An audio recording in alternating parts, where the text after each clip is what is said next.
অন্নপূর্ণার ভান্ডার আমি শুনছিলাম যে এতদিন তো দুয়ারের সরকারের মাধ্যমেই হয়েছে, কিন্তু আমি আমার ডিপার্টমেন্টের সাথে কথা বলে আমি অলরেডি বলে দিয়েছি অন্নপূর্ণার ভান্ডারে অনলাইন কমপ্লিটলি এখনই ব্যবস্থা করতে এবং ইমিডিয়েটলি অনলাইনে যাতে সমস্ত মানুষ যে 1 পাস 2 পাস বা যে হয়তো শিক্ষাটা পাননি, হয়তো শিক্ষিত নন, এতটা ইজি করা হবে এই অ্যাপ্লাই করার পোর্টালটাকে যে কেউ আমার প্রত্যেকটি বাংলার মা বোনেরা যাতে অ্যাপ্লাই করতে পারে। আমরা কিন্তু সেই ব্যবস্থা করছি ইমিডিয়েটলি, কারণ কি মাননীয় মুখ্যমন্ত্রী বলে দিয়েছে যে 1 জুন মাইন্ডেড 1 জুন থেকে আমরা যা যা প্রতিশ্রুতি দিয়েছিলাম 3,000 টাকার অন্নপূর্ণার ভান্ডার এবং সরকারি বাসে মা বোনেদের কোনো ভাড়া দিতে হবে না, এই দুটো আমরা চালু করতে শুরু করেছি।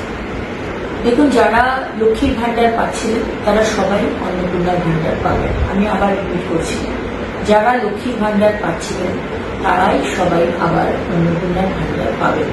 এদের মধ্যে যাদের নাম বাদ গেছে 91 লাখ মতো, তাদের অ্যানালিসিস হবে, তাদের নাম ইমিডিয়েটলি বাদ যাবে, তাদের অ্যানালিসিস হবে, তাদের নাম মারা গেছে, সে তো লক্ষ্মীর ভান্ডার বা অন্নপূর্ণার ভান্ডার, লক্ষ্মীর ভান্ডার পেয়ে এসে অন্নপূর্ণার ভান্ডার সে পাবে। কেউ যদি বাংলাদেশের সিটিজেন হয়, নাগরিক হয়, বা বার্মা রোহিঙ্গা, সে তো আমাদের অন্নপূর্ণার ভান্ডার পাওয়ার তার যোগ্যতা নেই, সুতরাং তারা পাবেন না। কিন্তু যাদের নাম যে কোনো কারণে ডিলিট হয়েছে, তারা আমাদের নাগরিক নন, সেটা অ্যানালিসিস করার পরে জানা গেল তারা লক্ষ্মীর ভান্ডার পাবেন না। এর থেকে আলাদা করে রাখা হয়েছে যারা ট্রাইব্যুনালে আপিল করেছে, তাদের নাম কাটা গেছে, এবং যারা ট্রাইব্যুনালে আপিল করেছে তারা কিন্তু এখনো লক্ষ্মীর ভান্ডার পাবেন, তাদের নাম কিন্তু কাটা যাবে না, বিকজ তারা আপিল করেছে, তারা প্রসেসে রয়েছে।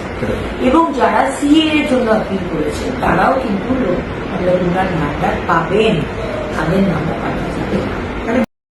তো বন্ধুরা, অন্নপূর্ণা ভান্ডার যোজনায় ফর্ম ফিল আপ করার জন্য একটু আগে আপনারা দেখলেন যে রাজ্যের মন্ত্রী অগ্নিমিত্রা পাল তিনি কিন্তু জানিয়ে দিলেন যে কিভাবে আপনারা আবেদন করবেন এবং প্রত্যেকেই যাতে অতি সহজেই ওয়েবসাইট থেকে আবেদন করতে পারেন সেই ব্যাপারটা নিয়ে তিনি কিন্তু স্পষ্টভাবে জানিয়ে দিলেন যে ওয়েবসাইটে যে কেউ আপনারা ডাউনলোড করে নিতে পারবেন ফর্ম, বা যে কোনো অনলাইনে আপনারা কিন্তু এটা ঠিক করে নিতে পারবেন কিভাবে অ্যাপ্লাই করতে পারবেন। তো সেক্ষেত্রে ওয়েবসাইটটা আপনারা দেখতেই পাচ্ছেন যে পোর্টাল কিন্তু খুব তাড়াতাড়ি খুলে যাবে, 2-1 দিনের মধ্যেই, এমনটাই কিন্তু অর্ডার দিয়ে দেওয়া হয়েছে। এবং যারা যারা এলিজেবল রয়েছেন, যারা যারা এলিজেবল আছেন, অবশ্যই আপনারা একটু দেখে নিন যে কিরকম কি আপনাদের এলিজিবিলিটি চেয়েছে। রেসিডেন্ট হতে হবে, অ্যাপ্লিকেন্ট মাস্ট বি উইমেন হতে হবে, ফিনান্সিয়ালি উইকার ক্যাটাগরির মধ্যে থাকতে হবে, অথবা অ্যাক্টিভ ব্যাংক অ্যাকাউন্ট থাকতে হবে। এই জিনিসগুলো কিন্তু আপনাদের লাগবে। এবং ক্রাইটেরিয়া, পড়াশোনার ব্যাপারটা নিয়ে তিনি কিন্তু বলেই দিলেন যে কেউ আবেদন করতে পারবেন, যেমনটা লক্ষ্মীর ভান্ডার প্রকল্পের ক্ষেত্রে ছিল। অ্যাপ্লাই প্রসেসটা আমি আপনাদেরকে বললাম, আপনার অনলাইনে পুরোপুরি করে দেওয়া হয়েছে এবং এখান থেকে আপনাদেরকে সমস্ত ডিটেলস কিন্তু ভরতে হবে, ঠিক আছে? আর যাবতীয় তথ্যগুলো খুব তাড়াতাড়ি কিন্তু অ্যাক্টিভ হয়ে যাবে এবং 1 জুন থেকেই আপনাদের অ্যাকাউন্টে যে টাকা 3,000 টাকা সেটা কিন্তু ক্রেডিটেড হয়ে যাবে, ঠিক আছে? এটুকুই আজকের আপডেট এসেছে। খুব তাড়াতাড়ি আপনারা কিন্তু এখানে আবেদন করতে পারবেন।